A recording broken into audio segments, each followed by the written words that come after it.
कि उत्तराखंड की राजनीति में जब हम ये देखते हैं कि राज्य निर्माण के दौरान उत्तराखंड क्रांति दल एकमात्र मजबूत क्षेत्रीय दल हुआ करता था। वहाँ से जो शिफ्ट हुआ कि पहली सरकार जो बनी और उसके बाद पहला इलेक्शन जो हुआ, तो उसमें राष्ट्रीय पार्टियों का दबदबा शुरुआत से ही मजबूत नजर आने लगा था। सबसे पहले जब स्वामी जी मुख्यमंत्री बने, उस समय पर क्या ये अंदेशा होने लगा था कि जो क्षेत्रीय राजनीतिक दल हैं वो भविष्य में हाशिए पर जाने को चुन लिए गए हैं या उनकी परिणति वही होने वाली है। शुरुआत में हमने जैसे देखा कि 96 वाला जो इलेक्शन था, उस समय यूकेडी ने कहा कि हम चुनाव में नहीं जाएंगे जब तक राज्य नहीं मिल जाता। मतलब जब आंदोलन उफान पे था, हर व्यक्ति जानता था कि उत्तराखंड क्रांति दल ही इसको लीड कर रहा है, लोग उनके झंडे के पीछे आ रहे हैं, उनके साथ में खड़े हैं। और उस समय उन्होंने कहा हम उसमें चुनाव में नहीं जाएंगे। तो चुनाव में नहीं जाओगे तो फिर आप कहाँ जाओगे? तो एक तो भरोसा वहाँ टूटा कि इनको जो है राज करने का या शासन करने का जो सघोर जिसे कहते हैं वो नहीं है।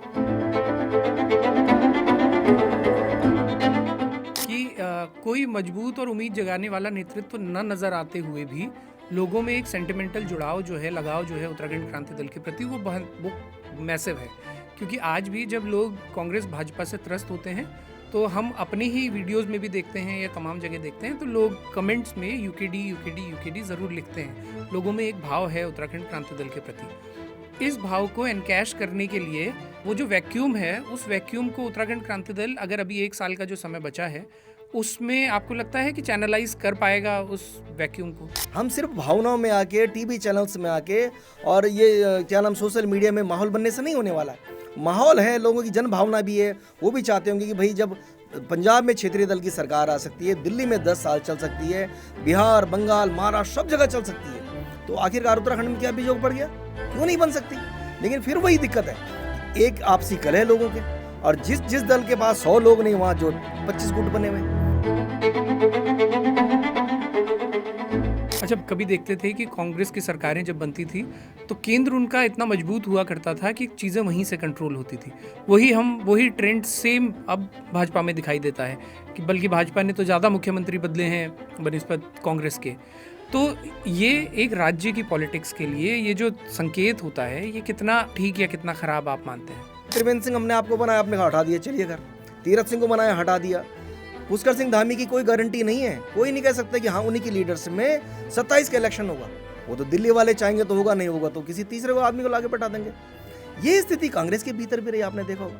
क्षेत्रीय ताकतों के मजबूत होने से राज्य का कैसे भला हो सकता है? जब तक हमारे जनप्रतिनिधि के अंदर, हमारे विधायक के, मंत्री के, सांसद के दिल में वो दर्द नहीं होगा, तब तक जो है मुझे लगता भला होगा। और निश्चित रूप से इसीलिए इस प्रदेश को एक न एक बार तो इन सब बड़े जो तंत्र है इससे बाहर आने की निश्चित रूप जरूरत भी है।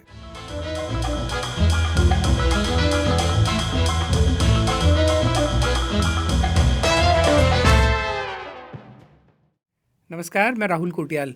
बारामासा पॉडकास्ट के नए एपिसोड में आप सभी का स्वागत है। उत्तराखंड की राजनीति पर इन दिनों खूब चर्चाएं हो रही हैं। चर्चाएं इस विषय पर भी बहुत ज़्यादा हो रही हैं कि 2.5 दशक के बाद उत्तराखंड की राजनीति में एक ऐसा वैक्यूम लोगों को नज़र आ रहा है जिसमें दोनों राष्ट्रीय पार्टियों को नकार कर किसी तीसरी संभावना की ओर खूब चर्चाएं की जा रही हैं। पिछले 2.5 दशक में उत्तराखंड की राजनीति कैसी रही, इस पर बात करने के लिए हमारे साथ हैं वरिष्ठ पत्रकार गजेंद्र रावत जी। रावत जी, बहुत बहुत स्वागत बारामासा में। धन्यवाद। गजेंद्र रावत जी का जो पत्रकारिता का जो अनुभव है, उनका जो कैरियर है, उसका ग्राफ उत्तराखंड राज्य निर्माण के साथ साथ समानांतर चलता है। पिछले 2.5 दशक से वो उत्तराखंड की राजनीति को गहराई से देख रहे हैं और एक पॉलिटिकल रिपोर्टर की तरह से, एक पॉलिटिकल जर्नलिस्ट की तरह से लगातार पिछले 2.5 दशक से उन्होंने उत्तराखंड में रह के यहाँ की राजनीति को बारीकी से देखते समझते हुए रिपोर्टिंग की है। उनके एनालिसिस जगह जगह पब्लिश हुए हैं, टीवी पैनल्स पर उनको काफ़ी सराहा जाता है उनकी बेबाक एनालिसिस के लिए और उनकी बेबाक टिप्पणियों के लिए। तो उनसे ये समझने की शुरुआत करते हैं। रावत जी, सबसे पहले तो हम आज के प्रसंग में आए कि आज उत्तराखंड की राजनीति में क्या चल रहा है, उसका एक प्रहसन, उसका जो बैकग्राउंडर है उससे शुरुआत करते हैं। और शुरुआत बल्कि बिल्कुल राज्य निर्माण के साथ से करते हैं कि उत्तराखंड की राजनीति में जब हम ये देखते हैं कि राज्य निर्माण के दौरान उत्तराखंड क्रांति दल एकमात्र मजबूत क्षेत्रीय दल हुआ करता था और राज्य निर्माण से पहले उनका वोट बैंक भी ठीक ठाक हुआ करता था। चाहे एमपी के इलेक्शंस भी हों, उसमें भी उनको अच्छा खासा वोट मिला करता था। वहाँ से जो शिफ्ट हुआ कि पहली सरकार जो बनी और उसके बाद पहला इलेक्शन जो हुआ, तो उसमें राष्ट्रीय पार्टियों का दबदबा शुरुआत से ही मजबूत नज़र आने लगा था। तो सबसे पहले जब स्वामी जी मुख्यमंत्री बने उस समय पर क्या ये अंदेशा होने लगा था कि जो क्षेत्रीय राजनीतिक दल हैं वो भविष्य में हाशिए पर जाने को ही एक तरह से चुन लिए गए हैं या उनकी परिणति वही होने वाली है? दरअसल आंदोलन करना एक अलग विषय है और शासन करना एक अलग विषय है, दो अलग अलग काम है। शुरुआत में हमने जैसे देखा कि 96 वाला जो इलेक्शन था उस समय यूकेडी ने कहा कि हम चुनाव में नहीं जाएंगे जब तक राज्य नहीं मिल जाता, और वो अपने पैर पर उन्होंने पहली कुल्हाड़ी तब मारी। मतलब जब आंदोलन उफान पे था, हर व्यक्ति जानता था कि उत्तराखंड क्रांति दल ही इसको लीड कर रहा है, लोग उनके झंडे के पीछे आ रहे हैं, उनके साथ पे खड़े हैं, और उस समय उन्होंने कहा हम उसमें चुनाव में नहीं जाएंगे। तो चुनाव में नहीं जाओगे तो फिर आप कहाँ जाओगे? तो एक तो भरोसा वहाँ टूटा कि इनको जो है राज करने का या शासन करने का जो सगोर जिसे कहते हैं वो नहीं है। फिर आपने देखा राज्य बना, राज्य बनने के बाद चुनाव हुए, 2-3 बार इनके विधायक भी आए, 2 आए, 3 आए, 4 आए, और बाद में करते करते शून्य पे आ गए। जो वोट परसेंटेज है वो सारा इनका छिटक गया। और अभी स्थिति, ताज़ा स्थिति अभी आप जो लेटेस्ट इनका देख रहे हैं कि दिवाकर भट्ट जी की मौत हुई। उस मौत पर किसी ने इनको सलाह दी कि जी आप भी जो हैं अटल बिहारी वाजपेयी की तरह जगह जगह कलश यात्रा लेकर जाओ। तो वो आप नकल तो कर रहे हैं किसी की, लेकिन आप ये नहीं कर पा रहे हैं कि कम से कम दिवाकर भट्ट की 13वीं तो होने देते। सारा लोग उनके घर पर जा रहे हैं सहानुभूति व्यक्त करने के लिए, उनके सुख दुख की बातें उनके घर पर जाकर करें, उनके बेटे के साथ में, उनकी बहू के, उनके नाती पोतों के साथ डिस्कस कर रहे हैं, और वो यहाँ कलश यात्रा लेकर निकल गए रास्तों में। तो इतनी जो जल्दीबाजी है, इतनी जो एंजाइटी आप दिखा रहे हैं, ये समय समय पर जब इन्होंने दिखाई तो इसीलिए मात खाई। और ऐसा नहीं है कि एक मतलब यहाँ संभावना नहीं थी, संभावना ना होती थी इनकी 3 विधायक 4 विधायक ना आते। अब स्थिति ये हो गई कि वो जो 4 थे, काशी सिंगरी हाशिए पर चले गए, उनको चुनाव नहीं लड़ पाएंगे। इस बात की कोई गारंटी नहीं है कि अगला चुनाव पुष्पेश त्रिपाठी भारतीय जनता पार्टी के सिंबल पर लड़ेंगे या नहीं लड़ेंगे, इस बात की प्रबल संभावना है। अच्छा। हम नहीं जानते थे कि दिवाकर भट्ट कभी बीजेपी के सिंबल पर लड़ लेंगे, ओम गोपाल जो है बीजेपी के सिंबल पर लड़ लेंगे। तो इसलिए जो आज यूकेडी जिस स्थिति में जा रही है, और उसके पीछे बड़े ठोस कारण भी हैं। इतने 20-25 सालों के भीतर आपने देखोगे जो पार्टी आंदोलन के लिए जानी जाती थी, अब आप उनसे पीछे कि आपने पिछला कौन सा आंदोलन किया? आपने कोई ऐसा आंदोलन बताइए कि जिसको यूकेडी लीड करती हुई दिखाई दे रही हो। हमने ये जरूर देखा कि कहीं पे धरने हो रहे हैं, प्रदर्शन हो रहे हैं, कोई दूसरा तीसरा चौथा दल कर रहा है या कोई सामाजिक संगठन कर रहा है, वहाँ पर उनके झंडे जरूर पहुँच जाते हैं, वहाँ पर उनके वीडियोस बनने लग जाते हैं, रील बनने लग जाती है, वहाँ उनके तेजस्वी और ओजस्वी भाषण आते हैं। लेकिन अपने दम पर आप जब मॉब इकट्ठा नहीं कर पा रहे हैं, अपने दम पर कोई आंदोलन नहीं कर पा रहे हैं, तो उत्तराखंड की जो जनता है, जो अभी भी बहुत प्यार करती है, उनके दिल में ज़रूर है कि हाँ यार ये उत्तराखंड क्रांति दल है जिसने इस राज्य को बनाने के लिए बहुत मेहनत की, बहुत अच्छा आंदोलन लड़ा। लेकिन फिर वो जो सगोर की कमी है, जब वो होगी, फिर साधन संसाधनों की कमी, फिर आपने पीछे देखा कि बहुत सारे ऐसे एलिमेंट्स वहाँ जुड़ गए, फिर वहाँ कहीं 2 फाड़ हो गए, कहीं 4 फाड़ हो गए। हमने तो ये भी देखा कि दिवाकर भट्ट के मिनिस्टर रहते उनको बर्खास्त कर दिया, प्रीतम पंवार को बर्खास्त कर दिया, कभी काशी सिंगरी बर्खास्त हो रहे, कभी त्रिवेंद्र सिंह पंवार थे वो किसी को कर रहे, मतलब सब कुछ मिसमैनेज्ड। और अभी भी लेटेस्ट आप देख लीजिए, उनके अध्यक्ष जो बनाए गए 71 साल के आदमी। आपके पास आज की तारीख में जब भारतीय जनता पार्टी जैसी ताकतवर पार्टी से आप लड़ रहे हैं, जिनके पास बड़े बड़े साधन संसाधन हैं, तब भी आप अगर थोड़ा सा ठंडा होकर नहीं सोचेंगे, आपके पास कोई एक ठोस मैनेजमेंट नहीं होगा, तो इस प्रकार से हपड़ा दपड़ी करके तो कम से कम आप चुनावी राजनीति में सफल हो ही नहीं सकते। कांग्रेस बीजेपी की पॉलिटिक्स पे आएंगे, पर बात क्योंकि यूकेडी से शुरू हुई है तो उसी को थोड़ा सा और एक्सटेंड करते हैं कि कोई मजबूत और उम्मीद जगाने वाला नेतृत्व तो न नज़र आते हुए भी लोगों में एक सेंटिमेंटल जुड़ाव जो है, लगाव जो है उत्तराखंड क्रांति दल के प्रति, वो मैसिव है। क्योंकि आज भी जब लोग कांग्रेस भाजपा से त्रस्त होते हैं तो हम अपने ही वीडियोस में भी देखते हैं या तमाम जगह देखते हैं, तो लोग कमेंट्स में यूकेडी यूकेडी यूकेडी ज़रूर लिखते हैं। लोगों में एक भाव है उत्तराखंड क्रांति दल के प्रति। इस भाव को एनकैश करने के लिए ये आपने ठीक पॉइंट आउट किया कि सगोर की कमी जो है वो नज़र आती है, लेकिन वो जो वैक्यूम है, उस वैक्यूम को उत्तराखंड क्रांति दल अगर अभी 1 साल का जो समय बचा है उसमें आपको लगता है कि चैनलाइज कर पाएगा उस वैक्यूम को? उन लोगों ने पूरे 5 विधानसभा चुनाव लड़ लिए, उनको मालूम है कि हमारी हर विधानसभा में बूथ स्तर पर हमारे पास व्यक्ति नहीं है। हमारे पास केंद्रीय अध्यक्ष तो है लेकिन कोई प्रदेश अध्यक्ष नहीं है।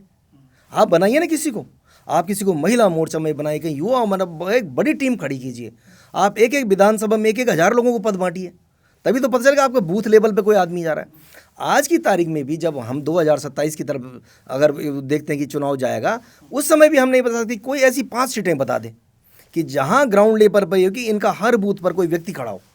अगर उस बूथ पर जाकर किसी को जो बस्ता भी देना है तो उसके लिए तो व्यक्ति चाहिए ना। हम सिर्फ भावनाओं में आके, टीवी चैनल्स में आके और ये क्या नाम सोशल मीडिया में माहौल बनने से नहीं होने वाला है। माहौल है, लोगों की जन भावना भी है, वो भी चाहते होंगे कि भाई जब पंजाब में क्षेत्रीय दल की सरकार आ सकती है, दिल्ली में 10 साल चल सकती है, बिहार, बंगाल, महाराष्ट्र सब जगह चल सकती है, तो आखिरकार उत्तराखंड में क्या बीजोग पड़ गया? क्यों नहीं बन सकती? लेकिन फिर वही दिक्कत है कि एक आपसी कलह लोगों के, और जिस दल के पास 100 लोग नहीं, वहाँ जो 25 गुट बने हुए, वो जो चीज़ें जब तक वो नहीं समझेंगे और स्वीकार नहीं करेंगे इस बात को कि हाँ भाई हमें ये सब नहीं करना है, आपको फिर वही तो सोचना पड़ेगा कि आपसे गलतियाँ कहाँ हुई है, और आप उन गलतियों को अगर सुधार नहीं करेंगे तो फिर आप बीजेपी के, आप तो कांग्रेस वाले से मात खा रहे हैं। आपके जो लोग थे वो क्यों दूसरे दलों में चले गए, आपको सोचना पड़ेगा कि कुछ बीजेपी में चले गए, कुछ कांग्रेस में चले गए। आपके पास प्रधान के लड़ने के लिए, चुनाव के लिए लोग नहीं होते हैं। आपका पूरे प्रदेश में कोई ब्लॉक प्रमुख नहीं है, पूरे प्रदेश में कोई जिला पंचायत का अध्यक्ष नहीं है, नगर पालिका में नहीं है, नगर निगम में नहीं है, कहाँ पर है? और लड़ आप सारे चुनाव रहे हैं। मतलब आप कम से कम एक इतना तो कंसोलिडेट कीजिए कि अगर आप कोई तीसरी पावर भी बनना चाह रहे हैं तो कम से कम कुछ सीटें फिक्स कर लीजिए कि भाई हम 70 पे ताकत नहीं लगा सकते, हमारे पास 70 पे लड़ाने के लिए 100 करोड़ रुपए नहीं है। क्या हम 25 पे लगा सकते हैं? क्या हम 15 पे लगा सकते हैं? क्या हम 10 पे लगा सकते हैं? तब तो आप ताकत बन के उभर के आएंगे। लेकिन अगर आप वही गलती करते जाएंगे बार बार कि नहीं साहब हमारा तो नाम बहुत बड़ा है, हमारा तो ये है, ये दल नहीं दिल है, अगर इसी स्लोगन के साथ जाएंगे और नीचे वाला मैनेजमेंट नहीं होगा, आप कुछ नहीं कर सकते। और ये तो वो दौर है कि आदमी जो है पूरे 5 साल तो आपका गुणगान कर रहा है और फाइनली कहता है जी मोदी जी श्रीनगर में आ गए, उन्होंने कहा मेरी दीदी भूलियों, भाई बहनों, ईजार बाबूजी बोला, और सारा उन्होंने कहा बहुत बढ़िया वोट हो गया। इसलिए इस दल से मतलब इन बड़ी पार्टियों से अगर आपको लड़ना है तो आपको निश्चित रूप से जो आपका बूथ मैनेजमेंट है, जब तक आप उस पर काम नहीं करेंगे तो कौन से बैनर लेके आ जाओ आप उस पर कुछ नहीं कर पाएंगे। हाँ, ये संगठन के स्तर पर बहुत कमज़ोर जो है वो नज़र आती ही है उत्तराखंड क्रांति दल। लेकिन एक नया ट्रेंड बीते कुछ समय में जो नज़र आया है कि आशीष नेगी जैसे युवा, उन्होंने युवाओं के बीच अपना एक जगह, अपना एक बज़ क्रिएट किया है। और अभी जो जिला पंचायत चुनाव हुए उनमें प्रदर्शन भी ठीक ठाक रहा, तो ऐसा भी नहीं है कि वो वोट में कन्वर्ट करने वाली जो बात है, कम से कम अपनी सीट पे उन्होंने ये करके दिखाया कि अच्छे बहुत कम मार्जिन से जो है चुनाव हारे। तो इंडिविजुअलिस्टिक हीरोइज़म का वो हम पहले भी बात करते रहे कि उसका दौर है ही। लोग पार्टी से ज़्यादा और चुनाव में किसी उससे ज़्यादा एक चेहरे पे विश्वास करते हैं। जैसे भाजपा को लगातार नरेंद्र मोदी जी की जो चेहरा है, उनकी जो छवि है, उसका फ़ायदा लगातार मिलता है। तो क्षेत्रीय स्तर पर क्या आशीष नेगी उस दिशा में बढ़ते हुए लग रहे हैं कि वो एक उम्मीद लोगों को जगा रहे हैं कि कोई फेस आया है, नया लड़का है, डायनामिक है, अनुभव की भले ही कमी हो, अभी किसी ने उन्हें काम करते हुए नहीं देखा है। और पावर सेंटर से इस तरह से सड़कों पर लड़ना अलग बात होती है, और बतौर जब आप पे जिम्मेदारी आती है तब चीज़ें करवाना बिल्कुल ही अलग बात होती है। लेकिन फिर भी वो लोगों के बीच में एक उम्मीद जगा रहे हैं, वो वोट्स में कन्वर्ट हो पाएंगी?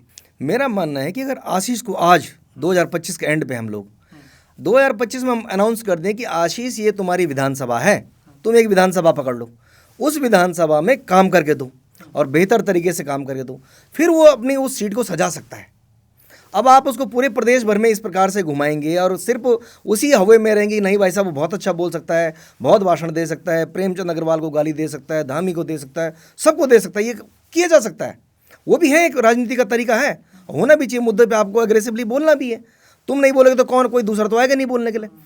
अगर आप अभी भी कह रहा हूँ मैं, निश्चित रूप से उस लड़के के अंदर बहुत पोटेंशियल हो सकता है, लेकिन वो निकलेगा कहाँ से रिजल्ट तब निकलेगा जब आप उससे बताओगे कि आपको ये हम 2 विधानसभाएं देते हैं काम करने के लिए, हम 3 देते हैं, 5 देते हैं, हम तुम्हारे घर के आसपास की देते हैं, दीजिए ना आप उसको। आज अनाउंस कर दीजिए कि चाहे कुछ भी हो जाए, आग लगे, बजर पड़े, कोई बीजेपी का आए, कांग्रेस का आए, कोई भी आए, हमारे इन सीटों पर ये फला लोग होंगे, वो लड़के वहाँ मेहनत करेंगे, लोगों का विश्वास जीतेंगे। हो सकता है कि इस चुनाव में न हो, उस अंदाज में आगे न बढ़ पाए, लेकिन आने वाले समय के लिए तो नींव मजबूत रहेगी ना।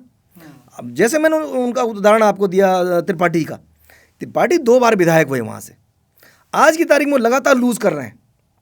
लोग भूल गए हैं कि विपिन त्रिपाठी के बेटे यहाँ पर विधायक हुए, वो कहाँ चले गए। अब उनके वोट बैंक का जो काटने, एक वोट कटवा बनकर रहेगा वहाँ पर, स्थिति वहाँ पर यह है। बीजेपी कांग्रेस के लोग इस बात की प्रतीक्षा करते हैं कि पुष्पेश त्रिपाठी कितना वोट ले जाएंगे। पुष्पेश त्रिपाठी ज़्यादा वोट लगे तो कांग्रेस वाला हार गया, कम लाए तो बीजेपी वाला जीत गया। वो इस प्रकार की स्थिति है।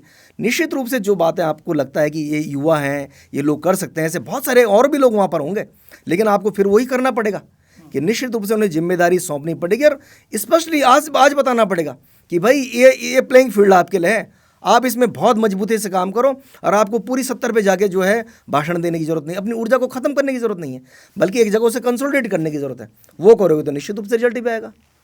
अच्छा, मेन स्ट्रीम जो पार्टीज राज्य के परिप्रेक्ष्य में तो उत्तराखंड क्रांति दल को भी मेन स्ट्रीम ही कहा जाना चाहिए वैसे, लेकिन राष्ट्रीय स्तर के लेवल पे बात करें तो हमें 2 मुख्य पार्टियां उत्तराखंड में दिखती हैं जिन्होंने बारी बारी यहाँ सरकारें भी बनाई। लेकिन आप कैसे देखते हैं कि मतलब इन्होंने, कांग्रेस और भाजपा ने क्या अपना कोई राज्य स्तर का चेहरा पिछले 2.5 दशक में बनाया, पैदा किया, जिसके दम पे वो लोग इलेक्शंस में उतर पाएँ? दरअसल जब स्टेट बना तो उस समय 2 बड़े चेहरे हुआ करते हैं पर कांग्रेस से हरीश रावत थे और भारतीय जनता पार्टी से भगत सिंह कोश्यारी। इन 2 नेताओं को मैंने पहले दिन से ही, और जब से मेरी राजनीतिक समझ या जो मैं समझता हूँ चीज़ों को, पहले दिन से मैंने इन दोनों लोगों को जो प्रोग्राम्स देखता हूँ, ये दोनों लोग 24 घंटे एक जगह में नहीं बैठते हैं, ये आपको हर दिन चलते हुए दिखाई देंगे। इन 2 नेताओं ने अपने अपने दलों में छोटे छोटे कार्यकर्ताओं को ब्लॉक प्रमुख बनाया, उनको जिला पंचायत का अध्यक्ष बनाया, उनको विधायक बनाया, मंत्री बनाया, मुख्यमंत्री बनाने की कुवत इन लोगों के अंदर रही। इन्होंने वो लीडरशिप तैयार की और इन दोनों की ताकत को देखते हुए जो इनका हाई कमान दिल्ली में बैठा हुआ, उन्होंने इन दोनों के पर कतरे। उनको लगा कि अगर ये ज़्यादा पावरफुल हो जाएंगे तो हो सकता है कि दिल्ली में आके और डिस्टर्ब करें इनको। जैसे आपको ध्यान है कि भारत सरकार में मंत्री बनाए गए हरीश रावत, आपको भगत सिंह कोश्यारी को राज्यसभा क्यों ले गया जाएगा कि ताकि जो है यहाँ चीज़ें शांत हो जाएं। ये तो कारण था कि खंडूड़ी की सरकार वो गिराने जा रहे थे, इसलिए उनको शांत करने ले जाएगा। उनको मालूम था कि इन 2 लोगों के पास वो कुव्वत है। ये 2 बड़े चेहरे थे और थे, अभी भी हम उनको देख रहे हैं कि अभी भी भाजपा की जो राजनीति का जो बड़ा पावर सेंटर वो भगत सिंह कोश्यारी के घर पर है। हरीश रावत को आप देख लीजिए, वो एक दिन भी चुप नहीं है। अगर वो कुछ उनसे नहीं हो पा रहा तो दिन में जो है बोलेंगे आज मेरा 11 बजे से 12 बजे तक गन्ने के मुद्दे पे घर पे मौन है जी। अगले दिन सारे नेशनल मीडिया से लेके लोकल मीडिया उनको कवर कर रहा है। ये लोग हुए हैं। और वो जो जिनको हम सोचते हैं कि क्षेत्रीय दल के लोग हैं, काशी सिंह हो गए, दिवाकर भट्ट हो गए, नारायण सिंह जंतवाल हो गए, विपिन त्रिपाठी, ये जो तमाम वो लोग थे, वो लोग इनसे किस कारण छिटक गए या किस कारण पीछे छूट गए? उनके पास उस प्रकार के साधन नहीं हो पाए, संसाधन नहीं है। आज आप देखें कि जिस यूकेडी के ऊपर बहुत सारे तरह के आरोप लगते हैं, तमाम बातें होती है, वो कचहरी रोड पे किसी के किराए के मकान में रह रहे हैं, वहाँ पर उन्हीं के दल के लोग कह रहे हैं कि साहब इन्होंने कब्जा कर रखा है। एक आध बार मेरे को भी किसी ने डिबेट में जोड़ा, मैंने कहा भैया इन यूकेडी वालों की स्थिति जो कुछ भी है, इससे इनकी स्थिति पता चलती है कि अगर आज 25 साल बाद इनका अपना कोई दफ्तर भी नहीं है और किसी की कृपा से कहीं जो 10-5 हज़ार रुपये के किराए के दफ्तर में अगर ये बैठे हुए हैं, विषम उसमें रह रहे हैं, तो इसका मतलब इनके पास पैसे नहीं है। और वही जो आर्थिक जो इन पे मार पड़ी, उसी के कारण है कि आज ये छिटक छिटक के सब लोग जो है उधर चले गए। अच्छा, भारतीय जनता पार्टी ने भी, जैसे हम कभी देखते थे कि कांग्रेस की सरकारें जब बनती थी तो केंद्र उनका इतना मजबूत हुआ करता था कि चीज़ें वहीं से कंट्रोल होती थी। वही ट्रेंड सेम अब भाजपा में दिखाई देता है कि बल्कि भाजपा ने तो ज़्यादा मुख्यमंत्री बदले हैं बनिस्बत कांग्रेस के। तो ये एक राज्य की पॉलिटिक्स के लिए ये जो संकेत होता है, ये कितना राज्य के लिए, पार्टियों के लिए तो शायद अच्छा होता हो क्योंकि उनका कंट्रोल मजबूत रहता है, लेकिन राज्य के लिए ये संकेत कितना ठीक या कितना खराब आप मानते हैं? दरअसल क्या है कि जिन लोगों ने इन लोगों को मुख्यमंत्री बनाया, अब जो पुष्कर धामी बैठे हुए हैं, उनसे पहले तीरथ सिंह से त्रिवेंद्र सिंह थे, ये तो अभी 4 साल में आपने देख लिए। उनसे पहले जो हरीश रावत, जितने भी लोग ये सब बने, इन सब को अभी कौन बना रहा है इनको कि साहब दिल्ली में बैठे हुए हैं, एक तरफ कांग्रेस का दफ्तर है, एक तरफ बीजेपी का दफ्तर है, वो कह रहे हैं कि हमने तुम्हें बनाया है। इनके अंदर अपनी जब तक खुद के आप नहीं बताओ कि हाँ भाई आप एक अच्छा लीडर है, हम आपको इसलिए बना रहे हैं, वो तो नहीं बोल रहे ना। वो कह रहे त्रिवेंद्र सिंह हमने आपको बनाया, आपने हटा दिया, चलिए घर। तीरथ सिंह को बनाया, हटा दिया। पुष्कर सिंह धामी की कोई गारंटी नहीं है, कोई नहीं कह सकता कि हाँ उन्हीं की लीडरशिप में 27 का इलेक्शन होगा। वो तो दिल्ली वाले चाहेंगे तो होगा, नहीं होगा तो किसी तीसरे को आदमी को लाके बैठा देंगे। ये स्थिति कांग्रेस के भीतर भी रही, आपने देखा होगा। उनकी सरकारें आई तो कभी आपने देखा कि आज ये डिस्टर्ब कर रहा है, कल वो कर रहा है, और ये स्थितियां तब तक बनी रहेंगी। कल मैं एक फोटो देख रहा था कि गणेश गोदियाल और ये सब लोग जो है दिल्ली जा रखे हैं, किस चीज़ की मीटिंग करने, कि प्रदेश स्तर की मीटिंग है। वहाँ कौन बैठे हुए, कि राहुल गांधी से लेके यार खड़गे और तमाम लोग बैठे हुए। इनकी कौन लीड कर रहा हूँ पर शैलजा कुमारी लीड कर रही है। शैलजा कुमारी का उत्तराखंड की पॉलिटिक्स से क्या मतलब है? गणेश गोदियाल यहाँ कुछ नहीं कर पाएंगे जब तक फ्री हैंड नहीं मिलेगा। वो हरक सिंह रावत, प्रीतम सिंह और जो गोदियाल की तिकड़ी बना रखी है, वो तिगड़ी तब तक कुछ नहीं कर सकती जब तक आपके ऊपर वो कैप लगा दी गई है, ये प्रभारी है, ये सह प्रभारी है, ये शैलजा है, ये सुरेंद्र कुमार है, ये फलाने सिंह है, ढिमकाने सिंह है। स्थिति तब तक जो दिल्ली वाली जो चीज़ें हैं ना, ये लोग आप किसी बहुत बढ़िया चेहरे को भी ले आओगे, कुछ भी कराओगे, जब तक ऊपर वाले कहेंगे कि भैया श्रीनगर में और अल्मोड़ा में आके तुम रैली तो मोदी जी ने करी, उनके भाइयों बहनों बोलने से तो वोट मिले, तुम कौन होते कुछ कहने वाले। तो कंट्रोल सब उनके हाथ में। निश्चित रूप से प्रदेश का नुकसान हो रहा है, बारंबार आप सरकारें बदल रही हैं, ऊपर से मतलब देहरादून का डीएम कौन हो रहा, पिथौरागढ़ का कौन हो रहा, आप पहले ऊपर से पूछ के आ रहे हैं। 4 साल होने वाले हैं, आप बता नहीं पा रहे हैं कि मंत्रिमंडल की सीटें क्यों नहीं भर पा रहे हैं। कह रहे साहब ऊपर वाले को अभी हरी झंडी नहीं मिले। तो उस हरी झंडी ना मिलने का नुकसान 36 विभाग धामी जी के पास, जो इनके मंत्री बैठे बनने के लिए बैठे हैं वो सिर पकड़ के बैठे हैं, काम किसके पास कराएं। जो मिनिस्टर हैं उनमें से 4 कांग्रेस गोत्र वाले हैं, वो कहाँ करवाएं। तो निश्चित रूप से उनको तो फायदा हो सकता है कि उन्होंने अपने कब्जे में ले रखा है, लेकिन असल नुकसान इस प्रदेश को हो रहा है कि इस प्रदेश का आम जनमानस ही नहीं, उनकी पार्टी का जो विधायक है, उनकी पार्टी का जो पन्ना प्रमुख है, उनका जो मंडल है, वो भी प्रताड़ित है इस बात से कि भैया अगर 5 मंत्री होते तो उसका कार्यकर्ता उनसे और काम करवाता। तो निश्चित रूप से नुकसान प्रदेश को है। अच्छा, आपने पूरे लगभग 5 चुनाव जो उत्तराखंड में हुए यहाँ स्टेट असेंबली के, वो आपने नज़दीकी से देखे और पत्रकारिता में सक्रिय रहते हुए देखे। क्या आपको याद आता है कि कोई भी चुनाव उत्तराखंड की राजनीति में ऐसा हुआ हो जिसमें कोई मुद्दा बहुत इंपॉर्टेंट रहा हो और हम ये कह सकते हैं कि इस मुद्दे पर ये पार्टी इस बार जीत गई? जैसे हम केंद्र में कई बार देखते हैं कि कांग्रेस के खिलाफ करप्शन के चार्जेस पर बहुत तगड़ा माहौल बना और भारतीय जनता पार्टी जीती। कभी प्याज के दाम बहुत बढ़ गए तो पता लगा सरकारें तक गिर गई सिलेंडर के दाम बढ़ने पे। इस तरह से आपने कभी देखा कि कोई इशू उत्तराखंड के किसी मुद्दे पर चुनाव बहुत ज़्यादा प्रभावित हुआ हो? भ्रष्टाचार के मुद्दे पर सबसे ज़्यादा शोर जो है तिवारी सरकार के दौरान किया गया, और उस दौरान आपने देखा कि लाल बत्तियों की बंदर बांट से लेके महिलाओं के जो तमाम आरोप लगने, उन लोगों को उपकृत करने से लेके फिर उसमें नेगी जी का गाना भी आया। उस समय उस गाने को जो है हमने ये देखा कि यूकेडी के मंच पर नेगी जी ने गाया उस गाने को, कई जगह लाइटें भी काटी गई। तो उस समय लगता था कि वास्तव में एक शर्म, एक डर, एक हया जिसे कहते हैं, यहाँ भाई कोई अगर हम पे आरोप लगाए तो आदमी को शर्म आती है कि नहीं। तो लोगों ने माना है कि वास्तव में जो उस सरकार के दौरान जो बातें थी उसको भारतीय जनता पार्टी काफ़ी हद तक कैश कर गई, और फिर वो बाद में जो है खंडूड़ी जी उस कारण सीएम बन गए। लेकिन फिर जब उनकी सरकार आई तो हमने देखा सारंगी बजी। उस विधानसभा सत्र के बाहर जब सत्र चल रहा था तो कांग्रेस के विधायक वहाँ सारंगी लेकर बैठे हुए थे। तो इधर खंडूड़ी जी की छवि तो बहुत बढ़िया रही कि हाँ साहब आप भले आदमी हैं, लेकिन फिर वो सारंगी किसकी बज रही थी, इसका मतलब आपके शासन में वो सब चल रहा था। तो चुनाव में अब चूंकि जब से ये पिछले 12-15 साल की हम राजनीति देख रहे हैं, उससे पहले कुछ मुद्दों पर बात होती थी, आपको लगता था कि ये मुद्दा ज़्यादा बढ़िया रहेगा, हम राजधानी की बात करेंगे तो ऐसा होगा, हम पानी की पहाड़ की बात करेंगे, ऊर्जा प्रदेश की बात करेंगे तो शायद ऐसा होगा। लेकिन अब धीरे धीरे धीरे जो इलेक्टोरल जो सिस्टम है उसको आप इस अंदाज में समझ सकते हैं कि अब सब चूंकि उन दिल्ली वालों ने अपने कब्जे में ले लिया, उन्होंने ये मान लिया कि अब आपको किसी बात पे शर्म नहीं करनी है कि हमको नहीं आती भाई शर्म, ठीक है। हमने कल कहा ये जो है यशपाल आर्य फ्रॉड है, चोर है, कुछ भी है, हमने लाके उसको और उसके बेटे को अपनी पार्टी में लाए। हमने कहा ये हरक सिंह फलाना था, ढिमकाना था, हम अपनी पार्टी में ले आए। अब मतलब इन्होंने सबसे बड़ी पहली बात तो अपनी जिसे कहते हैं ना कि कोई डर लग रही है, जो हम कहते हैं कि भाई हम यहाँ के रहने वाले हैं, अगर हम कहीं जा रहे हैं सड़क में, कहीं हम कोई बात भी करते हैं, यार कोई सुन ना ले, यहाँ पे हमारा चाचा है, बड़ा है, मामा है, ताऊ, फूफा है, रिश्तेदार हैं, ससुराल वाले, कोई ना देख रहा हूँ मैं।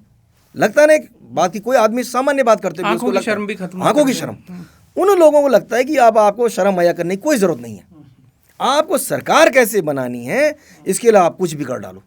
और अब आप तो उस चरम उसका जो आ गया, जो आपने अब पूरा SIR से लेके और जिस प्रकार नैनीताल के इलेक्शन में हमने देखा कि खदेड़ के ले जा रहे हैं उनको वोटर्स को, अब कोर्ट में जब आप जवाब देते रहो उससे क्या फ़र्क पड़ने वाला है। जिन लोगों के खिलाफ बीजेपी का कार्यकर्ता कांग्रेस का 20-25 साल तक लगातार गालियाँ देता था, आज उनको माननीय विधायक जी बोलना पड़ रहा है, माननीय मंत्री जी बोलना पड़ रहा है। तो उन्होंने उस सिस्टम से अपने आप को ऊपर उठा लिया है। जैसे होता ना एक दुकानदार, उसके लिए वो सब चीज़ें गौण हो जाती हैं कि उसका ग्राहक कौन है। उसको लगता है कि अपनी दुकान में सारा राशन पानी भर लो बाजार से आप, तो सारे लोग उसी दुकान में आएंगे। कमोबेश वही स्थिति में चल रहा है। ये वाला आपने बड़ा इंटरेस्टिंग पॉइंट आउट किया। ये ट्रेंड आपको उत्तराखंड में कब से नज़र आया, ये बेशर्मी वाला, या ये जिसको हॉर्स ट्रेडिंग बोलते हैं, ये हॉर्स ट्रेडिंग का चलन जो है राजनीति में इतने व्यापक स्तर से और इतने ओपनली कि मतलब हॉर्स ट्रेडिंग जो करवा रहा है उसको चाणक्य की उपाधि दी जा रही है।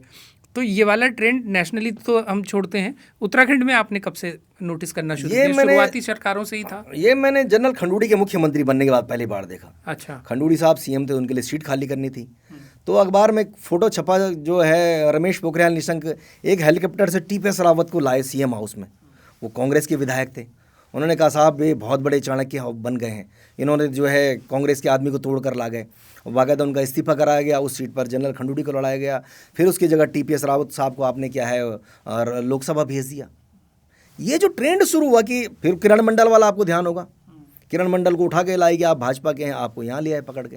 ये जो चला उस समय से ही हम तो इनको समझते थे कि वास्तव में जनरल कोई बड़े शान शौकत वाले लोग होते होंगे, बड़े मान सम्मान की बात करते होंगे। तो जब आप उस धंधे में घुस गए कि आपको दूसरी पार्टी का विधायक पकड़ के लाना है अपनी वो सिस्टम को सेट करने के लिए, तो ये उस समय जो हमें लगा था कि हम बड़ा भरोसा करते थे कि जनरल साहब का मतलब कोई बड़ा नाम होता होगा या बड़ा कुछ डिफरेंट होता होगा उन लोगों के अंदर, बहुत अनुशासित लोग होते होंगे, वो ऐसी पॉलिटिक्स में नहीं पड़ते होंगे। उस समय से शुरू हुआ और अब तो आपने देखा भी 4 विधायक जा रहे हैं, 5 जा रहे हैं, 8 जा रहे हैं। और स्थिति ये होगी कांग्रेस के तो ढूंढ के लोग नहीं मिल पा रहे, इतने वो पकड़ के ले जा गए अपने यहाँ। और जो उनका भी कार्यकर्ता है वो भी इस बात से हतोत्साहित थी कि यार ये इतने सारे लोगों को आप यहाँ लेके तो आपने हमारे हकों पर डाका डाल दिया। लेकिन अब जो सिस्टम है अब ये एकदम जो है ओपन टू ऑल हो गया, इस प्रकार से हो गया और ये इस प्रदेश के लिए बेहद घातक है। और हमने उसी दौरान खंडूड़ी जी की आपने जिक्र किया कि उनकी पर्सनल छवि जो है ठीक थी, उसका क्या कारण रहा कि खंडूड़ी है जरूरी के नाम पर वो इंडिविजुअलिस्टिक हीरोइज्म पैदा करने की कोशिश भी की भाजपा ने, लेकिन फिर भी वो चुनाव भाजपा हारी और खंडूड़ी जी खुद अपनी सीट हार गए। वो जो खंडूड़ी है जरूरी का नारा था वो उन्होंने हमसे चुराया। हमसे मतलब? हमने उससे कुछ महीने पहले एक पर्व जन्मे की स्टोरी की। अच्छा। हाँ, कि भाजपा की मजबूरी जर्नल है जरूरी। अच्छा। ये जब रमेश पोखरियाल निशंक मुख्यमंत्री थे तो उनके मुख्यमंत्री रहते एक कवर स्टोरी मैंने करी। अच्छा। और उसमें फ्रंट पे जनरल का फोटो था और पीछे की तरफ जाते हुए निशंक थे। तो बहुत लोगों ने क्रिटिसाइज़ किया कि नहीं गलत है, ऐसा यहाँ कुछ नहीं होगा, अब तो निशंक बहुत मजबूत हैं, उनके तो पैर जम गए हैं, वो तो हिरन की तरह दौड़ते हैं और उनका तो मैनेजमेंट भी बहुत ज़बरदस्त। तो हमने लिखा था कि भाजपा की मजबूरी जनरल जरूरी। और उसके कुछ महीनों बाद निश्चित रूप से उनको हटा दिया गया और जनरल जो है बढ़ा दिया गया। तो धर्मेंद्र प्रधान यहाँ उस समय प्रभारी कुछ बना गया था उनको चुनाव का। बीजेपी दफ्तर में एक दिन उनसे मैंने मैगजीन शेयर करा था तो उन्होंने उससे नारा ले लिया खंडूड़ी है जरूरी का। अच्छा। तो उनको लगा कि यार ये तो वास्तव में बहुत शानदार है, चलने लायक है, वो चला उससे। वो जो था कि जिन लोगों को लगता है कि जर्नल के नाम पे सब कुछ हो सकता है, लेकिन ग्राउंड पे उस नारे का असर नहीं हुआ, मतलब वोट में कन्वर्ट नहीं हुए वो वोट में नहीं उसके बाद मतलब वो तो 31-32 पे आ गई थी ना उनकी सीटें। उन्होंने उस बात का आखिर के 4 महीने में जनरल के रहते हुए लोकायुक्त वाले से लेकर जो तमाम 3, 4, 6 जो चेंजेस को लाने की कोशिश कर रहे थे, जो बातें उन्होंने बोली, जो एक परसेप्शन क्रिएट कर रहे थे, उसमें काफ़ी हद तक वो सफल भी हुए। ये दूसरी बात है कि जो अंदरूनी गुटबाजी थी, जो उन्होंने कहा कि साहब शैलेंद्र रावत ने हरा दिया, किसी ने कहा निशंक ने हरा दिया, किसी ने कहा प्रकाश पंत को हरा दिया गया और अजय भट्ट भी हार गया, 4-5 बड़े चेहरे इसलिए हरा दिए गए कि ताकि ये दोबारा कम बैक ना कर सकें। वो हीरोइज्म वाला जो सिस्टम है अभी भी आप देख रहे हैं। तो आज तो अब बता ही रहे हैं कि सब अखबारों में छप रहा है कि धामी जी बहुत शानदार हैं और राज्यपाल भी कह रहे हैं कि ये तो शेर द पुत्र है, बहुत बड़ी बड़ी बातें कह रहे हैं। महाराष्ट्र के पुराने राज्यपाल कोश्यारी जी कह रहे हैं कि अब तो अगले 10 साल तक इनको हटाया नहीं जाना चाहिए। वो सब उनके है चीज़ें दिमाग में कि ऐसा किया जा सकता है।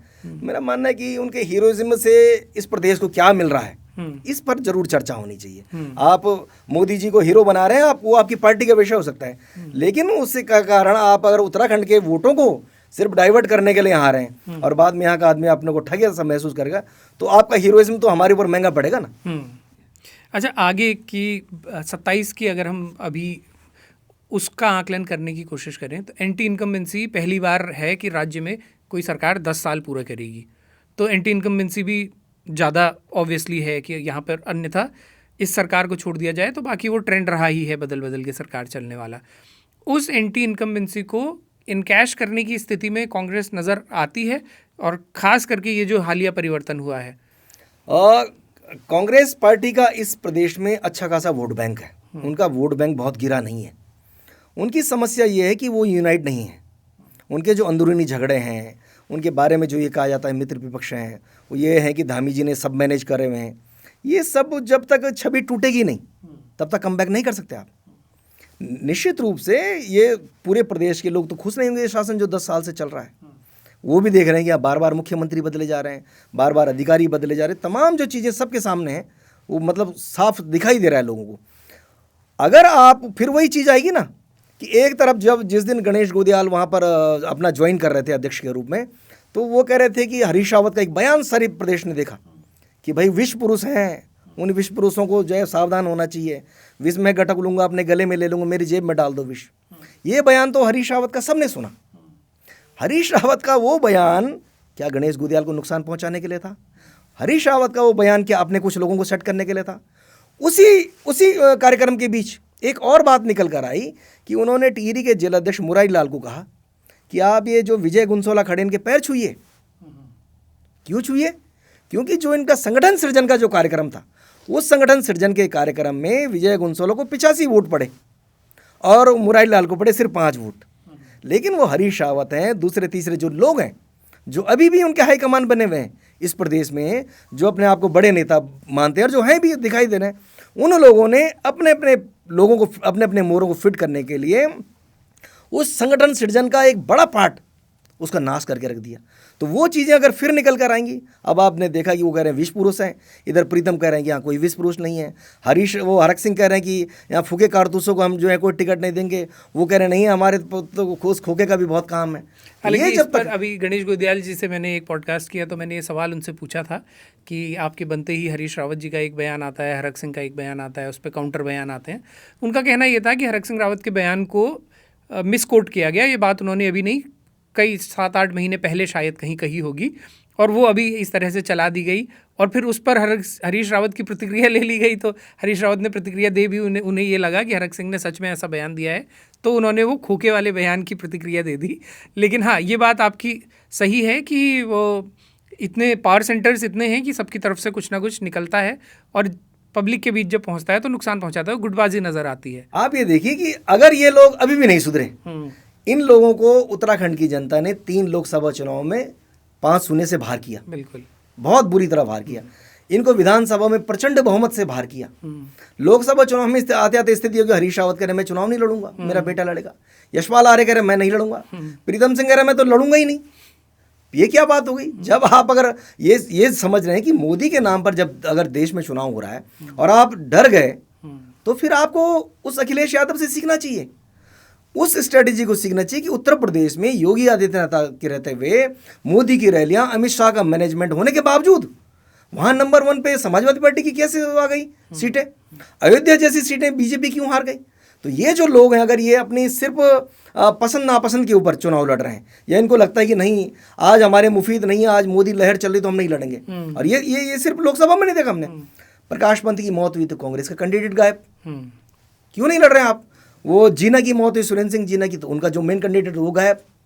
ये कई बार हो चुका है ऐसा कि भाई अगर आपको लगता है कि आप उस समय फाइट नहीं कर पा रहे तो कब करोगे आप? क्यों भाग रहे हैं आप चुनाव से? कांग्रेस अपने आप में ही आत्मविश्वासी नजर नहीं आ रही। निश्चित रूप से भाई आप ये सोचिए कि अगर सामने वाला मर गया, कोई भी हो गया, कोई भी लहर चल रही है और आपने पहले हाथ खड़े कर दिए, तो फिर आप बद्रीनाथ कैसे जीत गए? आप मंगलौर कैसे जीत गए? आत्मविश्वास जीते। अदरवाइज मेरा मानना है कि काजी के पास जितना पैसा होगा उससे तो कई ज़्यादा गुना वो हरियाणा वाले सरदाना के पास था, बढ़ाना के पास। तो जब वो आप आत्मविश्वास से लड़े तो आप तो फाइट कर सकते हैं ना। लेकिन ये जो चीज़ें हैं, ये लोग अगर अभी भी नहीं सुधरे, अभी भी इनके अंदर समर्पण का भाव नहीं आएगा, अभी भी हरीश रावत को ये बातें बंद नहीं करेंगे कि ये मेरी बेटी की सीट ये है, छोटे बेटे की ये है, साले की वो है, पत्नी की है, उधर प्रीतम सिंह कह रहे कि ये मेरे बेटे की सीट है, वो मेरी है, मेरे भाई की है। ये सब गणित जब तक कांग्रेस अपने कार्यकर्ता पे भरोसा नहीं करेगी, उन लोगों को निश्चित रूप से जब तक ये अपना पूरा इतिहास है इसे सबक नहीं लेंगे, और इतनी बुरी तरह मार खाने के बाद भारतीय जनता पार्टी की इतनी ताकत की अब तो और बड़ी मार पड़ेगी, क्योंकि उनके पास तो साधन संसाधन और बढ़ रहे हैं। तो निश्चित रूप से वो तो आज इस लेवल पे है कि आपके जीते हुए विधायकों को खरीद रहे हैं। आपका तो नामांकन हो गया था मध्य प्रदेश में किसी का, उसने नाम वापस ले लिया, वो भी आपने सबने देखा है। तो अगर आप इस प्रदेश को जीतना चाहते हैं तो सबसे पहले तो आपको अपनी ईगो, अपने झगड़े अपने घर में छोड़ के आने पड़ेंगे। आपको इस लेवल पे आना पड़ेगा कि अगर इनसे लड़ना है तो हमें आपसी गुटबाजी तो यहीं पे छोड़नी पड़ेगी। और चुनाव हुए नहीं और आप मुख्यमंत्री के और मंत्री परिषद की बातें पहले करने लग जाएंगे, तो इस कंडीशन में अगर रहे तो मुझे नहीं लगता कि 27 में कुछ कर पाएंगे। अच्छा, हम प्रोग्राम को एंड करें उससे पहले ये ज़रूरी है कि पिछले कुछ समय से जो विपक्ष की भूमिका इन अन्य युवाओं ने निभाई है, चाहे वो बेरोज़गार संगठन के लोग हों, वो स्वाभिमान मोर्चा जो बना उसको, उससे पहले भू कानून वाली समिति के जो लोग रहे हों, ये लोग रहे हों, ये 27 में क्या रोल प्ले करेंगे? दरअसल ये इस पे निर्भर करेगा कि ये यूकेडी वाली हरकतों से बाज आएंगे नहीं आएंगे, ये उस प्रकार की गलतियां तो नहीं करेंगे। अगर आप उसी प्रकार, वो भी एक बड़ा क्षेत्र, आपने तो यूकेडी से बड़ी पावर यहाँ पर बीएसपी थी, बीएसपी के तो मैंने 8 विधायक देखे यहाँ उत्तराखंड बनने के बाद, 7 भी देखे, 5 देखे, और अब आते आते लास्ट बच गया। अगर ये जो जिनका आपने नाम ले रहे हैं कि भाई मूल निवास वाले हो गए, बॉबी पंवार वाले हो गए, मोहित डिमरी वगैरह हो गए, ये सब लोग अगर लड़ना चाहते हैं, इनको इन सब लोगों से सीखना पड़ेगा, क्योंकि आपकी लड़ाई किससे है? आपकी लड़ाई भाजपा जैसी बहुत ताकतवर पार्टी से है। आपकी लड़ाई किससे? उन हेलीकॉप्टरों से, मोदी की रैलियों से, उनके बड़े बड़े नारों से, उनके बड़े बड़े जो स्लोगन चलेंगे, जो सब चीज़ें उनसे है। तो उन लोगों से लड़ते हुए आपको इस बात को दिमाग में आपके होनी चाहिए कि जिस सीट पर आप लड़ रहे हैं, उस सीट पर अगर बूथ लेवल पर बॉबी पंवार का आदमी है, तभी बॉबी पंवार को कम्पीट करना चाहिए। मोहित डिमरी को इस बात को स्वीकार करना पड़ेगा कि वास्तव में जहाँ पर वो लड़ रहे हैं वहाँ के लिए उन्होंने ज़मीन तैयार की है, सिर्फ उस नारे के भरोसे जीत लेंगे, क्योंकि नारों से इतना आसान नहीं है। नारे कांग्रेस के पास भी बहुत अच्छे होते हैं, उनके पास पीके जैसे बहुत बड़े बड़े मैनेजर भी आए, उनके पास और भी तमाम लोग होंगे, लेकिन जब तक धरातल पर आपका कार्यकर्ता नहीं होगा तो निश्चित रूप से आपके जो आंदोलन है, निश्चित रूप उन्होंने इस प्रदेश का भला किया है। नकल रोधी कानून आया, भू कानून आया, तमाम चीज़ें सरकार ने करी है। सरकार अभी बेरोजगार ये राम कंडवाल के धरने पे वहाँ गई जब उन्होंने किया, और उन्होंने साबित करके दिखाया कि भाई हमारे अंदर कुव्वत है कि हम 8 रातों तक सड़क पर सो सकते हैं। उन्होंने सरकार को इस बात के लिए मतलब विवश किया कि सीबीआई आ गई देहरादून के अंदर, ये बड़ी बात है। लेकिन वो लड़के अगर इस दिशा में जाना चाहते हैं, इलेक्ट्रोल वाले विषय में जाना चाहते हैं कि उनको चुनाव मैदान में जाना है, उस चुनाव मैदान में जाने के लिए अगर आपके पास बीजेपी कांग्रेस जैसे पैसे नहीं है तो निश्चित रूप से आपकी जो वॉइस है, आपको जो मुद्दे हैं, उनको घर घर पहुंचाने के लिए गरीब से गरीब कार्यकर्ता वहाँ होना चाहिए। कोई ऐसा बच्चा वहाँ जरूर होना चाहिए जो वहाँ जाके बताए कि हाँ भाई, अगर नकल रोधी कानून बना था, इन लड़कों ने जो सड़क पर संघर्ष किया, जो इनके ऊपर मुकदमे चले, जो आज ये फेस कर रहे हैं, हम उसके कारण इन लोगों को जो है एज ए कैंडिडेट यहाँ पर जो है खड़ा कर रहे हैं। अगर वो ऐसा कर पाए तो निश्चित रूप से मेरा मानना है कि पूरे देश में जगह जगह क्षेत्रीय दलों की सरकार बनी है, ये हीरोइज्म में बच्चे कहीं कम नहीं है, तो ये क्वाइट पॉसिबल है। मतलब क्या आप क्या मान रहे हैं कि पॉसिबल क्या है कि ये 2-4 सीटों को जीत पाएंगे, या ये उससे बड़ा असर कर पाएंगे, या चुनावी राजनीति में 2-4 सीटें निकालना भी मतलब बहुत टेढ़ी खीर होती है किसी नए चेहरे के लिए। हालांकि बॉबी पंवार का जो पिछला चुनाव रहा उसके रिजल्ट ने सबको चौंकाया, और वो हमने दिल्ली का उदाहरण भी देखा है कि अरविंद केजरीवाल ने जब पहली बार चुनाव लड़ा था, वहाँ किसी को उम्मीद नहीं थी। मैं खुद उस समय दिल्ली रहता था, किसी भी पोल ने इतना एंटिसिपेट नहीं किया था कि ये लोग इतनी सीट ले आएंगे। लेकिन जब एक बार उनकी उतनी सीट आ गई और 6 महीने बाद वो दोबारा चुनाव में गए, तब तो वो मैसिवली मतलब 70 में से 67 सीटें वापस ले आए थे। हो सकता है इस तरह का कोई ट्रेंड बॉबी के लिए भी काम करे, क्योंकि बॉबी के भी पहले चुनाव में आम जनता को या राजनीतिक विश्लेषण करने वालों को ये उम्मीद नहीं थी कि इतना वोट कन्वर्ट होगा। अब एक बार वो हो चुका है तो हो सकता है अब लोगों को थोड़ा विश्वास और जगह हो, लेकिन ये शायद 1 सीट का मामला तो हो सकता है, उससे ज़्यादा असर वो कर पाएंगे। वहाँ उस टिहरी लोकसभा की 14 में से 4-5 ऐसी सीटें जहाँ उन्होंने लीड किया है, तो लोगों को उम्मीद है कि हाँ ऐसा हो सकता है। वो दिक्कत इसलिए भी कांग्रेस के लिए लगता है कि कांग्रेस के लोग छिटक के भाग गए। बॉबी पंवार वाला जो फार्मूला जो आपने केजरीवाल का थोड़ा प्लस इसलिए था कि केजरीवाल ने उस मैदान में उतरने से पहले उनके पास मनीष सिसोदिया से लेकर जो तमाम लोग थे, वो अधिकांश लोग एनजीओ सेक्टर के थे। वो अपने अपने एनजीओ के माध्यम से बड़ी संख्या में घरों घरों तक पहुंचे हुए थे। मतलब उनके पास अगर वहाँ बूथ लेवल का आदमी नहीं था, लेकिन उनका कोई कनेक्शन था वहाँ तक पहुँचने के लिए। और दिल्ली चूँकि एकदम सीधे सपाट वाली राजनीति है, आप जो है एक दिन में आधी दिल्ली घूम जा रहे हैं, आप एक हफ्ते के अंदर कैंपेन को बहुत आगे बढ़ा देते रहे हैं। इस स्टेट में दिक्कत है। लेकिन जो बॉबी के सवाल हैं कि एक बार में 2.25 लाख वोट पड़ गया, लोगों को उम्मीद है कि हाँ ऐसा हो सकता है। लेकिन फिर वही है ना कि उनके पास साधन भी होने चाहिए, संसाधन होने चाहिए, टीम होनी चाहिए, घर घर जाने के लिए वो लोग बाग होने चाहिए, उनकी बात को वहाँ तक पहुँचाने वाले लोग होने चाहिए। अगर वो ऐसा कर पाए, यार ये जो छिटकी हुई ताकतें हैं जो इधर उधर की बातें करती है, अगर इन लोगों ने इस बात को स्वीकार कर लिया कि हाँ भाई इस प्रदेश में एक ऐसा चेहरा तो बन सकता है। जो आदमी अभी एक दिन पहले हम देख रहे थे कि सीबीआई दफ्तर में 9 घंटे तक बैठा हुआ था, वो वही व्यक्ति है जिस पे लगातार मुकदमे चल रहे हैं। वो वही है जो बहुत प्रखरता के साथ में सरकार से भिड़ रहा है। मतलब आपको दिख रहा है कि विपक्ष के रूप में एक ऐसी भूमिका जरूर बन रही है कि किसी भी मुद्दे पे बहुत ढंग से वो बातें रख पा रहे हैं। उनको अकेले रख के भी होगा नहीं काम। मेरा मानना है कि इस प्रकार के जितने भी युवा हैं जो और सीनियर्स हैं, जो लोग अगर संगठित होकर काम करेंगे तो निश्चित रूप से इस प्रदेश में जो एक सिस्टम बना हुआ है कि नहीं साहब वो दिल्ली वाले डिसाइड करेंगे, उससे शायद कुछ निजात मिले। मतलब यूकेडी और ये स्वाभिमान मोर्चा, बेरोजगार संगठन, भू कानून समिति अगर मजबूत होके, कंसोलिडेट होके एक ताकत बन पाए तो कुछ असर कर पाएंगे, अदरवाइज तो उसका अल्टीमेट फ़ायदा उन्हीं दलों को होगा जिस दल का नैरेटिव ज़्यादा मजबूती से चल रहा होगा, संभवतः भाजपा होगी वो। निश्चित रूप से उसमें स्पष्ट है ना कि हमने कहा कि अगर पुष्पेश त्रिपाठी वहाँ विधायक रहे, वहाँ एक बड़ा वोट बैंक था। जंतवाल वाली सीट नैनीताल थी, वहाँ बड़े समय तक वोट बैंक है। दिवाकर भट्ट वाली सीट थी, इधर आप वो कह रहे हैं कि जो त्रिभुवन चौहान चुनाव लड़े, ऋषिकेश में नगर निगम का चुनाव लड़े थे, बड़ा अच्छा वोट पड़ा। इधर बॉबी पवार की 14 विधानसभा में, मतलब आपको अगर 70 पे ताकत नहीं लगाते हैं और इसी प्रकार से यूनाइट होकर उन्हीं सीटों पर काम करें तो निश्चित रूप से रिजल्ट आ सकता है। और ये एक अपने आप में बहुत बड़ा सबक भी होगा कि आपको हमेशा जो है वो बीजेपी कांग्रेस की उसी पॉलिटिक्स से बाहर कैसे आ सकते हैं। और इस प्रदेश का भला करने के लिए, जब पूरे देश में मैंने कहा ना कि क्षेत्रीय दलों की सरकार हो सकती है, तो इस प्रदेश में क्यों नहीं हो सकती है, इससे तो कोई इनकार कर ही नहीं सकता।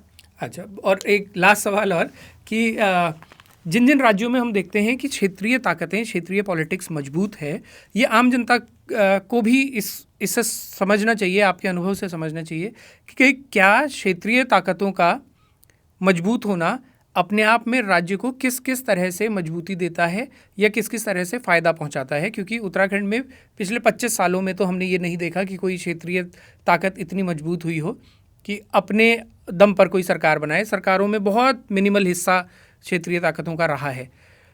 तो कई लोगों के मन में ये सवाल होता है कि जिसको भाजपा बार बार इनकैश करती है कि 2 इंजन की सरकार, 3 इंजन की सरकार, एक वो वाला नैरेटिव है। उसके अगेंस्ट हम ये देखते हैं कि कई जगह, कई हिमालयन स्टेट्स में या कुछ और जगह पे, जहाँ क्षेत्रीय ताकतों का होना राज्य हित में ज़्यादा असरकारी हो सकता है। तो क्या दोनों में बहुत मैसिव डिफरेंस होता है? क्षेत्रीय ताकतों के मजबूत होने से राज्य का कैसे भला हो सकता है? मेरा मानना है कि अगर इस स्टेट में इस स्टेट की सरकार होगी, एक तो सबसे बड़ा जो सिरदर्द कटेगा कि भाई आपको हर बार दिल्ली नहीं जाना पूछने के लिए कि साहब वो एसडीएम चेंज करना था, किसे करें, डीएम किसे लाना है, पुलिस कप्तान किसको लाना है, डीजीपी किसको बनाना, आपको नहीं जाना पड़ेगा। अगर आप वहाँ के साधनों संसाधनों को यूटिलाइज कर रहे हैं तो आपका भाव रहेगा ना आपके भीतर वो दर्द रहेगा कि निश्चित रूप से गजेंद्र रावत ने अपने जीवन के 25 साल ठेठ पहाड़ में काटे। तो मुझे पता है पगडंडियों का दर्द क्या है, अपने कंधों पर जो है बोझ लेकर जाना कितना कठिन है, सब्जी बेचना कितना कठिन है। जब हम स्कूल जाते तो साथ में दूध का डब्बा भी होता था कि भाई घर वालों ने बोला वहाँ दूध बेच के पीना साथ साथ। उन सारी समस्याओं का समाधान वो दिल्ली वाला इसलिए नहीं समझ सकता कि उसके लिए एक ऐसा प्लेइंग फील्ड है जहाँ उसने मोरे बिठा रखे। हमारा मानना है कि अगर यहाँ पर जो आदमी काम करेगा, अगर देखो ना, अगर यहाँ का विधायक काम कर रहा है, उस विधायक को 2 लाख रुपए तनख्वाह मिल रही है, तो वो उसको कपड़े खरीदने भी यहीं जा रहा है, गाड़ी खरीदेगा तो यहीं जाएगा, वो अपने लोगों के बीच जा रहा तो यहीं जा रहा। लेकिन जो बाहर का आदमी है वो ये सोचता है, उसकी ये सोच होती है, जो हाई कमान भी इनके हैं वो ये सोचते हैं कि उत्तराखंड को कैसे निचोड़े। वहाँ पर ऑल वेदर की 12,500 करोड़ रुपए की सड़क बन गई, वो उन 12,500 करोड़ के सारे काम बाहर के लोगों को दे दिए। उत्तराखंड का आदमी पेटी कॉन्ट्रैक्टर बन के काम कर रहा है। तो जो मलाई थी वो तो चली गई आपकी दिल्ली। हमारा आदमी क्या कर रहा है? हमारा आदमी उसकी खुरचन को खा रहा है। तो निश्चित रूप से अगर यहाँ काम होंगे, अपने प्रदेश की सरकार होगी, उन लोगों की सरकार होगी जो यहाँ से जुड़े हुए हैं, तो उसकी भावनाएं भी जुड़ी होगी। वो जो पैसा बाहर भेजने वाली बातें वो बचेंगी, और वो जो काम करने वाला आदमी भी है उसको, जैसे हमने पहले कहा ना कि उसकी आंखों में शर्म होगी कि भाई कल के दिन लोग पूछेंगे कि यहाँ कोठियाल के घर से और गजेंद्र रावत के घर तक जो सड़क बनी है वो फलानी ठेकेदार ने बनाई है, तो दिखाई देगा ना उसको। वो बोलेगा कि भाई लोगों से टोकेंगे तूने कैसा काम किया भाई। तो निश्चित रूप से अपना होने के कारण अपना तो जो होता है उसमें बहुत जिम्मेदारी का भाव होता है। उस जिम्मेदारी के भाव में वही हमारे कर्तव्य भी होते हैं कि हम अपने प्रदेश के लिए क्या बेहतर कर सकते हैं। अगर हम उसको कर पाए तो निश्चित रूप से इन 25 सालों के भीतर जिस प्रकार हमारा कोई एक दल खड़ा नहीं हो पाया, एक कोई मीडिया हाउस खड़ा नहीं हो पाया, एक ऐसा जिससे आपने कहा नहीं कोई चेहरा खड़ा नहीं हो पाया कि हम बोले यार कोई ऐसा लीडर है। हम तमाम, अभी मैं तेलंगाना गया था, मैं देखा कि 12-12, 15-15 साल उन्होंने सरकार चलाई, जो टीआरएस वाली सरकार थी। तमिलनाडु में गए हम, वहाँ उनकी सरकार, आंध्र में जा रही, तमाम जगह सबकी सरकारें चल रही है। तो उत्तराखंड में क्यों पॉसिबल नहीं है? तो निश्चित रूप से होगी। तो वो जितने रिच वो स्टेट हैं, क्योंकि मुझे भी लगता है उन्होंने अपने हाईकमान को खर्चा भेजने के लिए दिल्ली नहीं जाना पड़ा होगा। तो इसलिए अगर इस प्रदेश में ऐसा हो पाया, ये एक बड़ा वो है कि क्योंकि ज़्यादातर तो जो पॉलिटिक्स हो चुकी है उसमें यही हो गया जिसका आपने अभी जिक्र भी किया बिल्कुल। कि हाई कमान तक जो है कमीशन और चीज़ें पहुंचानी है, और फिर तय होगा कि मंत्रिमंडल में कौन लोग बैठेंगे। इतनी बुरी स्थिति है कि इस प्रदेश में इस राज्य के पहले मुख्यमंत्री के शपथ लेने से पहले यहाँ पोंटी चड्ढा आ गया था। पोंटी चड्ढा कह रहा था कि जी नित्यानंद स्वामी मुख्यमंत्री नहीं होने चाहिए। ये उसी दिन नहीं पड़ गई थी। वो लोग पकड़ने के चक्कर में थे कि उत्तराखंड से हम क्या कर सकते हैं। उत्तराखंड मतलब जो बनने से पहले उत्तर प्रदेश में जो खराब चीज़ें थी, बहुत सारी चीज़ें आ गई, और अब वो चीज़ें जो है एक प्रकार से सब उन्हीं के कब्जे में चली गई है। मतलब जिन चीज़ों को बचाने के लिए हमने इस प्रदेश की मांग की थी, भाई वो कोई हमारे दुश्मन तो थे नहीं, वो लोग वो हमारे एक ही प्रदेश के लोग थे। लेकिन हमारे यहाँ तो ये माना जाता है कि पनिशमेंट पोस्टिंग है साहब, पहाड़ में कोई आएगा नहीं, तो जब नहीं आएगा तो कौन काम करेगा। तो इसीलिए अलग राज्य मांगा कि भाई अपने आसपास विधायक दिखेगा, मंत्री दिखेगा, मुख्यमंत्री दिखेगा, तो हो सकता है कि इस आदमी को इतनी शर्म आई, इसको लगे कि हमने बहुत विषम परिस्थिति में जीवन जिया है, हमारे और लोगों के लिए कुछ सुविधाजनक ढंग से काम हो सके। यही वो दर्द है। जब तक हमारे जनप्रतिनिधि के अंदर, हमारे विधायक के, मंत्री के, सांसद के दिल में वो दर्द नहीं होगा, तब तक जो है मुझे नहीं लगता भला होगा। और निश्चित रूप से इसीलिए इस प्रदेश को एक न एक बार तो इन सब बड़े जो तंत्र है इससे बाहर आने की निश्चित रूप जरूरत भी है। चलिए, बहुत बहुत शुक्रिया रावत जी, आपने समय दिया, अपने अनुभव शेयर किए, बहुत बहुत शुक्रिया। तो ये थे गजेंद्र रावत जी, जिन्होंने अपने पत्रकारिता के 2.5 दशक से लंबे अनुभव हमसे साझा किए। ये एपिसोड आपको कैसा लगा कमेंट करके ज़रूर बताइएगा। आपको बारामासा के प्रोग्राम्स पसंद आते हैं तो हमारे चैनल की मेंबरशिप ज़रूर लीजिएगा। हम लोग किसी सरकारी ऐड के बिना बारामासा को चलाते हैं, जनता के लिए चलाते हैं, तो आपके सब्सक्रिप्शन से हम लोगों की भी संसाधन मजबूत होंगे, और हम कोशिश करेंगे कि लगातार जनहित से जुड़े मुद्दे ज़्यादा से ज़्यादा आप तक पहुंचाते रहें। तो जुड़े रहिएगा, देखते रहिएगा बारामासा।